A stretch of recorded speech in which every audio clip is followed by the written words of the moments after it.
Voici le Zéro, l'un des chasseurs les plus redoutables de la Seconde Guerre mondiale. Conçu pour être rapide, maniable et mortel, le Zéro pouvait tourner plus vite que n'importe quel avion allié.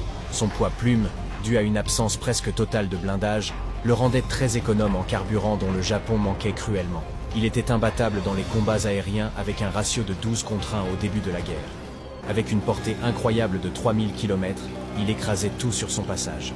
À Pearl Harbor, c'est lui qui a accompagné les bombardiers, semant la terreur. Mais cette suprématie a un prix. Pour être si léger, il sacrifie la protection de ses pilotes. Une fois touché, il s'enflamme facilement, laissant peu de chances de survie. Les Alliés ne tardent pas à découvrir cette faiblesse et adaptent leur tactique.